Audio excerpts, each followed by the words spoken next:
Ladies and gentlemen, boys and girls, unwanted pets and relatives, greetings and hello. It is I, your favorite obscure social studies teacher, with just enough expertise to make things interesting, Mr. Palumbo, and this is the Professor Liberty Podcast. Thank you for tuning in, folks.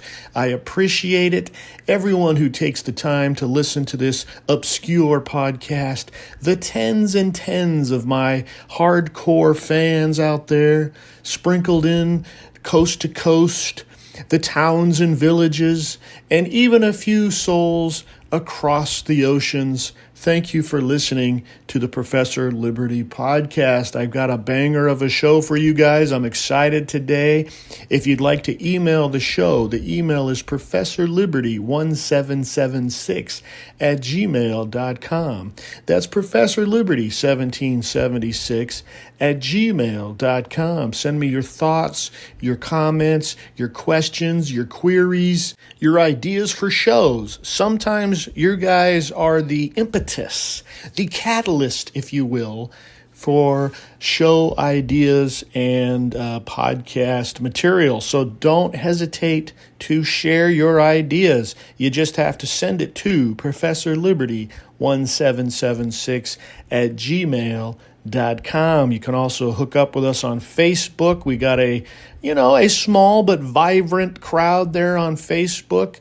You can go to X, where it's a little more spicy on X, but it's whatever you like. You can also go to teacherspayteachers.com, and you can look at any of my activities, worksheets, lessons that I've used in class and that you can use in your homeschool or classroom needs. All right, guys, I got a great show for you today. This podcast took me all summer to put together, and I have been going back and tweaking things and editing things and putting things in and taking things out. And it might be a series, we'll see. But this summer, I did a lot of reading on John F. Kennedy. And I don't even know where it came from. It just happened. And so that is going to be a springboard into this podcast episode. The episode is called JFK's March Towards Peace, How Cuba Changed the President. What happens when a president is elected to win the Cold War, but he begins to question the very logic of the Cold War itself? By 1963, John F. Kennedy was no longer the president who had entered the White House 2 years earlier. Being president changed him. His experiences with foreign policy, especially dealing with the Soviet Union and their premier, Nikita Khrushchev, taught him quick lessons about confrontation that could spiral out of control. What most history books don't show is that President Kennedy emerged from the Cuban Missile Crisis with a completely different understanding of power. The Cold War hawk candidate had become a new warrior for peace. On June 10th, 1963, Kennedy stood before the graduating class at American University and delivered what became known as his, quote, strategy of peace speech. He told Americans that the Soviet people were not inherently evil. He spoke of a shared planet and a shared future, and the necessity of preventing nuclear powers from being pushed into conflicts that could lead to annihilation. We can't underestimate the power of this speech, and we'll probably get into it in the second episode of this series. But you guys, this was a massive change in thinking, and it got Kennedy in trouble with many of the Pentagon war hawks that were around him. President Kennedy was beginning to ask whether this global conflict, this Cold War, could actually be transformed. In fact, he wondered if it could just simply be ended. And it would end not with a dramatic U.S. victory, but maybe this Cold War could end with a world in which communist Russia and capitalist America could simply coexist. This is a radical idea in 1963. By the early 60s, the entire American economy and the military infrastructure was geared towards one sole mission: to win the Cold War, to destroy the USSR. So Kennedy's transformation after the Cuban Missile Crisis is going to put him in extremely difficult territory, and one that so far no president has been willing to enter. By the time Kennedy enters office, the Pentagon has expanded dramatically, and the intelligence agencies have also grown. Defense contractors depended on enormous government contracts. Universities and laboratories were increasingly tied to military research. Politicians built careers around the national security and anti-communism sentiments. This very relationship, this growing power between military and politics, which we know now as the military-industrial complex, was the very thing that President Eisenhower, very hawkish himself, by the way, warned Americans about in his 1961 farewell address. Now, I want to just on the onset here, I want to say that most of this episode, I leaned on a few people, and I want to name them here. James Douglas's book, JFK and the Unspeakable. I also read Jim Garrison's 1988 book, On the Trail of the Assassins, whose theories were later used in the Oliver Stone film JFK. And I know those two books are about the assassination, which this episode and next episode isn't really about assassination. But I also heavily leaned on Frederick Longvall, who wrote many things about Kennedy's presidency. He has many books out there. The focus of this episode is Kennedy's evolution, what he believed and what he attempted to change, and how his pursuit for peace intersected with the institutions responsible for fighting the Cold War.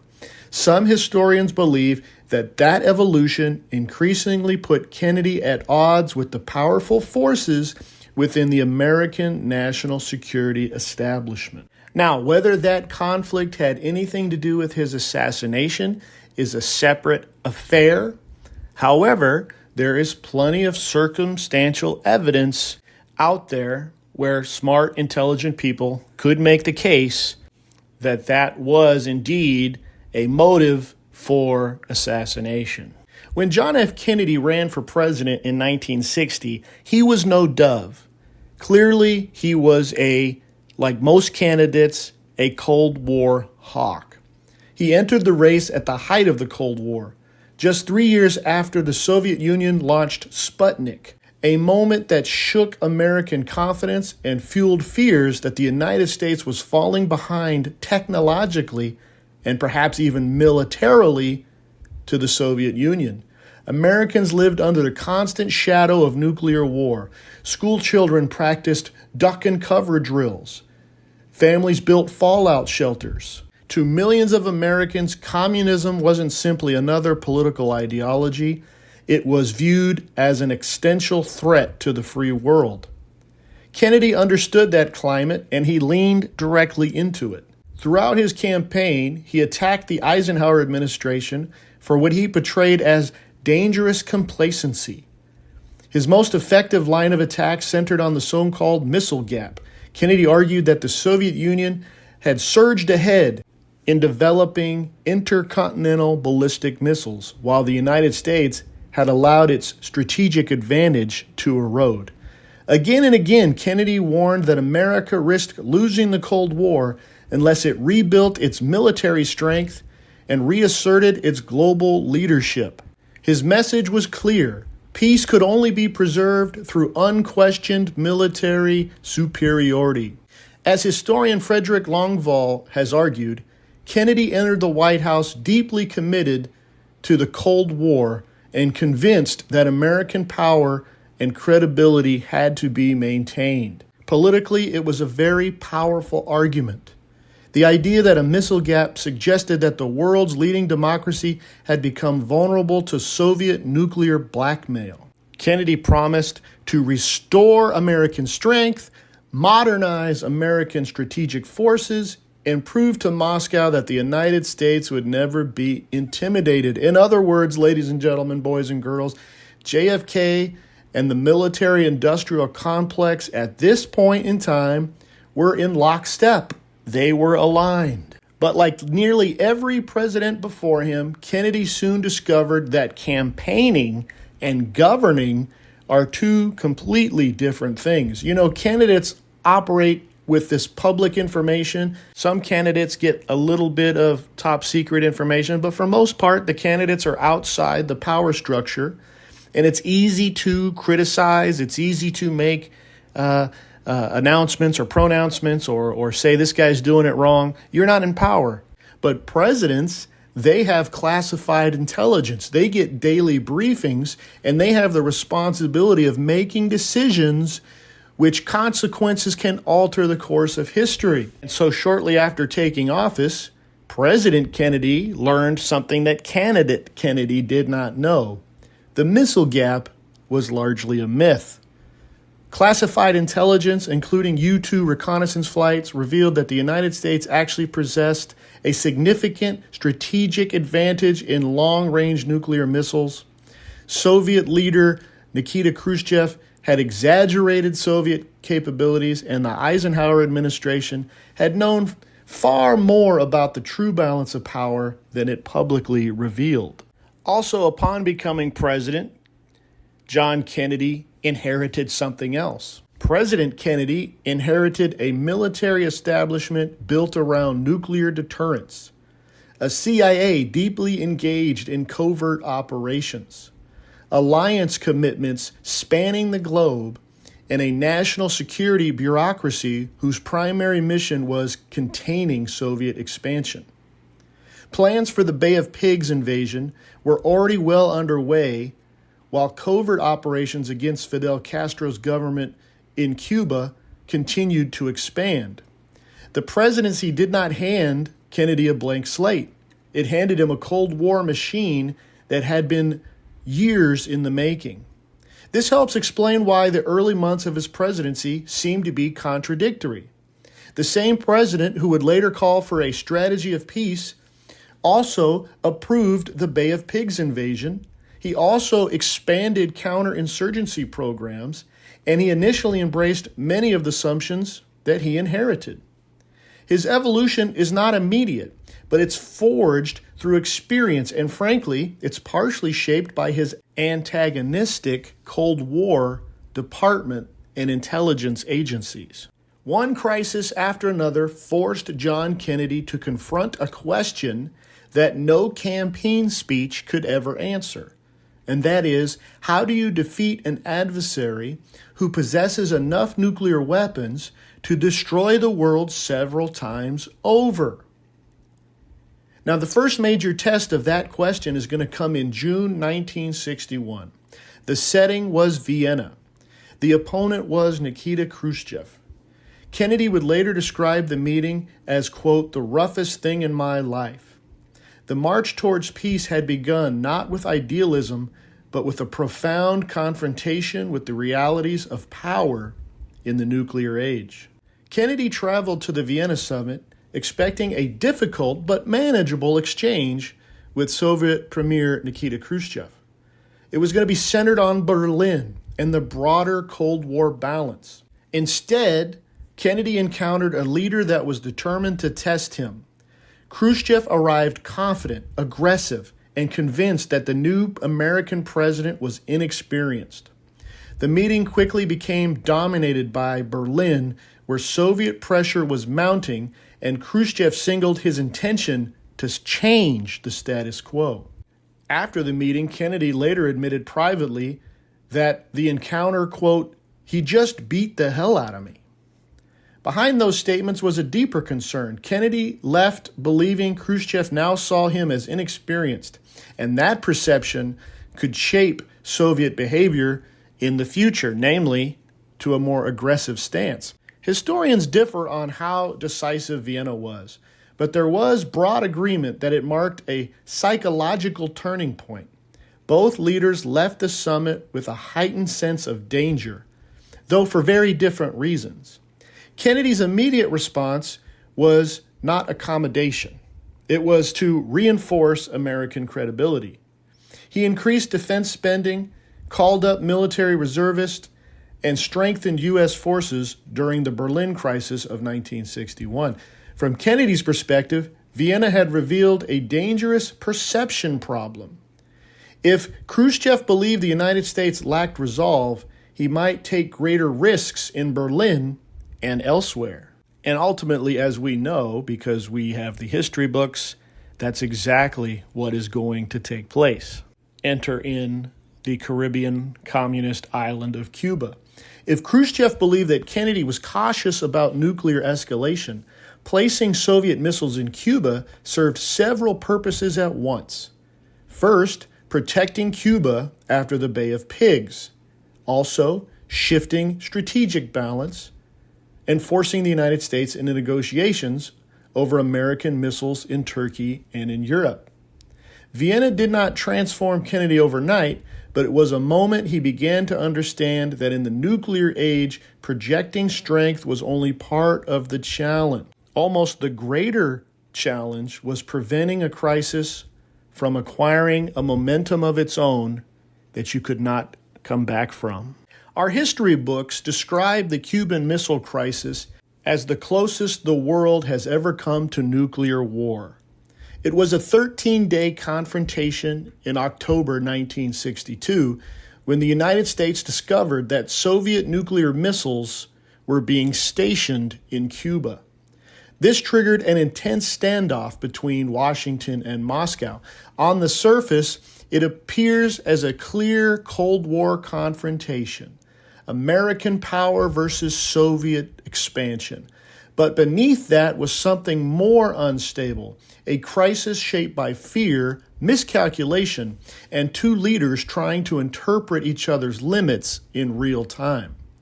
The secretly recorded ExComm meetings reveal that a president was thinking differently than the candidate was in 1960. While many of his military advisors, including the Joint Chiefs of Staff, urged immediate airstrikes and invasion of Cuba, President Kennedy kept returning to a single question, quote, "What happens next?" Unquote. If America attacks Cuba, would Khrushchev respond in Berlin? Would NATO be drawn into a wider confrontation? Would the Soviet Union feel compelled to retaliate somewhere else? And if retaliation would come, how quickly would each side escalate the response?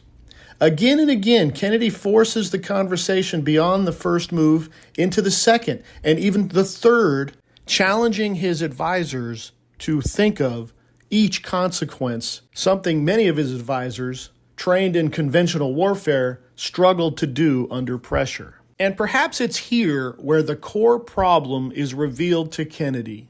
In this new nuclear Cold War, is victory or defeat, can it be defined in traditional terms?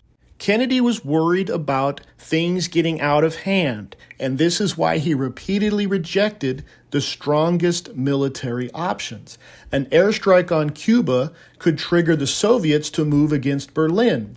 A Soviet response in Berlin could force NATO mobilization. Each escalation would narrow the space until retreat could not happen and de-escalation would not occur without humiliation or nuclear exchange. During the Cuban Missile Crisis, inside Kennedy's administration, the tension was severe. The Joint Chiefs continued to press for airstrikes and invasion. From their perspective, Soviet missiles in Cuba demanded overwhelming force to preserve credibility. Anything less risked signaling weakness to Moscow and to the Allies watching around the world. The more Kennedy thought of military action, however, the more he saw a cascading of uncertainty rather than a picture of clarity. From the outside, this hesitation could appear dangerously close to appeasement, but Kennedy had a different logic. Something that could look like a swift, decisive action in the first stage could be a catastrophe by the third stage. At the same time, a direct channel of communication opened up between Washington and Moscow. Khrushchev eventually raised the issue of Jupiter missiles in Turkey as part of a possible settlement. Kennedy was already considering their removal. Military advisors saw them as outdated, but politically sensitive because of NATO commitments. The crisis evolved into a split-level negotiation. There was public and there was private. Publicly, Kennedy demanded the removal of Soviet missiles from Cuba and refused to publicly negotiate under pressure. Privately, however, Kennedy and Khrushchev continued to communicate through back channels. Historical records show just how unusual this was. The two leaders were increasingly communicating through informal channels, while their own military and diplomatic establishments struggled to determine what their respective leaders were thinking and doing in real time. The Cuban Missile Crisis ended through a public agreement. Khrushchev agreed to remove Soviet missiles from Cuba, while Kennedy publicly pledged that the United States would not invade the island. Privately, however, Kennedy agreed to remove the U.S. Jupiter missiles from Turkey within several months. It was not a clear victory, but it did prevent the world from nuclear annihilation. From the outside, it looked like a resolution, but inside Washington, it was more complicated. The Joint Chiefs had pushed for divisive action, and Kennedy refused. And now a question lingered inside the national security establishment. Had the United States forced the Soviets to back down, or had it accepted a quiet exchange under nuclear pressure? And because the Cold War perception is not just secondary to power, perception is power, some in the Pentagon, there was an unease that the conflict did not end in a decisive American victory, but it was a managed compromise, which some took as a stance of weakness. For President Kennedy, the lesson connected all the way back to Vienna in 1961. Yes, power is essential, but it had to be restrained by judgment under pressure and awareness of how quickly events can spiral out of control. The Cuban Missile Crisis did not end the Cold War, but it's safe to say it changed John F. Kennedy. The president who had entered the White House promising to confront Soviet power had now experienced firsthand the terrifying limits of that approach. The crisis in Cuba had shown him how easily leaders can misread one another and how crises could quickly escalate out of control. And in a nuclear world, that could be catastrophic. Now, we're not saying Kennedy became a pacifist. He still believed in American strength, and he still believed in American exceptionalism. But I think history shows that John F. Kennedy started to see the Soviet Union as not just a geopolitical adversary that needed to be destroyed. His definition of victory was beginning to change. The question was no longer, how do we defeat the Soviet Union? The question was becoming, how do we prevent the Cold War from destroying us all? That question would lead Kennedy somewhere his younger self might have never imagined. And for the rest of his presidency, he's going to start arguing that peace is not weakness. Compromise is not surrender. And the Soviet people themselves should not be treated as a subhuman enemy simply to be destroyed. But changing the way America viewed the Soviet Union is one thing. Changing the way that the machinery of the Cold War saw victory was another. And the president's struggle and tension with his military advisors and the military-industrial complex would not go away. And in fact, he's going to make the tension even more public with his speech in 1963 at American University. A very radical speech, and one that he intended first to have his intelligence apparatus not get a hold of the text before the speech was given, And second, he wanted it to be a direct communication and message to Nikita Khrushchev that he wanted to change the status quo, but not in an aggressive way. He wanted to change the status quo by not winning the Cold War, but by ending the Cold War. Here at Professor Liberty, we seek to educate, inspire, and restore. If you like this podcast, please go to Apple Podcasts and give me a 5-star rating, or give me a written review or a 5-star rating wherever you listen to podcasts. That gets my podcast further out into the ether and exposed to more people and more ideas. Thank you for being a Facebook follower and liking and sharing all the content. Go to teacherspayteachers.com and look at all the activities and worksheets that you can use for your classroom and homeschool needs. Also, check out the professorliberty.com website where you can look at the blog and you can get other materials. Until next time, go throughout the land and proclaim liberty.